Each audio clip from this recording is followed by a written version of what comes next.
Hofstra head coach Joe Mihalich following his team's 10-point victory over Northeastern. Coach, your overall thoughts on the game and the season sweep of the Northeastern Huskies? Yeah, gutty win. You know, anytime you win on the road, it says something about your team. And we talked before the game about what we've learned through the tough times, through the hard times, the wins, the losses. You know, whether it's learning about toughness when you play Towson, whether it's learning about, you know, playing 40 minutes where we're down 10 with a minute to go, or scored down 10 with a minute to go. Whether it's, you know, how important it is to play all 40 minutes to compete. And even though we're deep into the season, you're still learning. We're still learning. We're still pointing towards the end of February, beginning of March, which is where we're at. But gutty win. I mean, this is a team that just beat Charleston at Charleston. So, you know, we're really proud of the guys, and you know, just to get on that bus and get back home. Justin Wright Foreman, 25 points. Brian Bernardi, 17. Eli Pemberton, 13 points, 8 rebounds. Just the trio of them. What'd you like about them tonight? I mean, just about everything. You know, all the things they did. I thought that you know, Justin is becoming a star. He really is. I mean, he can score, but he's making big shots and making big plays. And listen, we're all fans. Whether you're a coach, whether you're an administrator, whether you're a player, we're all fans too. And the dunk he had was unbelievable. I mean, that dunk it kind of made a statement. I think it had an impact on the other team, and that may sound, I don't know, but those kinds of plays, you know, I always, when somebody misses a dunk or whatever, I always say, come on, just make the shot. It's only two points is 2 points. But sometimes a play like that feels like a lot more than 2 points. Coach, the return of Rokas Kustiz in this game perhaps didn't show up in terms of scoring, but 12 rebounds in this one. And then off the bench comes Hunter Sabetti, who that automatically adds to the bench. So just talk about the impact of having him back in this game. Well, it was huge. And you know, the question was asked about those three. Great question and accurate, but let's don't forget how important is that Rock back. And you know, everybody talks about, I just did it. Everybody talks about dunks and big shots. Everybody talks about scoring points. Those are the guys that get the headlines. But Rock got 12 rebounds in 24 minutes. His defense was terrific. Loose balls, tipping balls.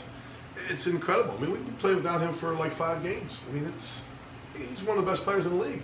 I mean, he's having a tough year offensively, but my goodness, he's still 4th in the country in rebounding and the best rebounder in our league and one of the best defenders too. So just to have him back was just huge. And he had a big and one to it too. Coach, how important was this win? Obviously, every win's important, but tough road trip, lots of travel. Both teams obviously lots of travel. This was the deck was stacked against Hofstra a little bit tonight. Did you feel like this was that important a win? It's hard. I mean, yeah, that makes it even sweeter because it's a tough trip. I mean, we drive to Baltimore, then got to stay there. Yesterday was a long day. You know it. It's a long day. It's the 6 a.m. wake up. It's the worried about the weather because that was an issue, and getting to Boston and finding a place to practice, and it's life on the road. And I got to stop complaining about Thursday, Saturday games, but you know. That's what happens when you play Thursday, Saturday games. You got to find a way to get it done on Saturday, and our guys did.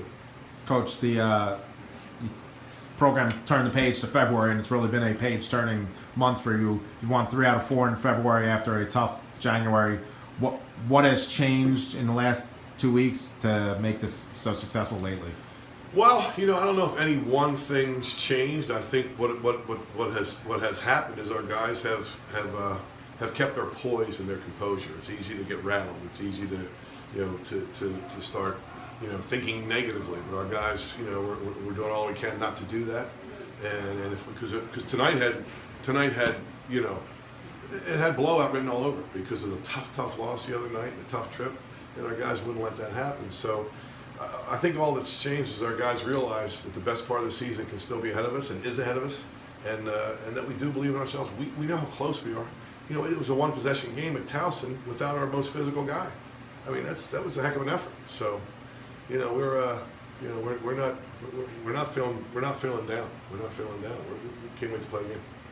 Coach, defensively, in your last game against Towson, they really struggled to hit the 3 against you guys. In this game, Northeastern, one of the best 3-point shooting teams in the conference, they go 6 of 23. Can you just talk about the evolution of your defense throughout the season? You know, we always talk about just playing hard, and we try to, you know, mix our zones up. We played a lot of zone tonight. We thought we played more man-to-man, but we got in some early foul trouble. So, you know, we mixed our zones up and some of the coverages, and I think we just were lucky enough to keep them off balance because they're a really good shooting team. I think we were just able to get the shooters to spots they're not used to being in and catching that ball not in rhythm like they normally do against a man-to-man defense. Thank you, Coach. Thank you.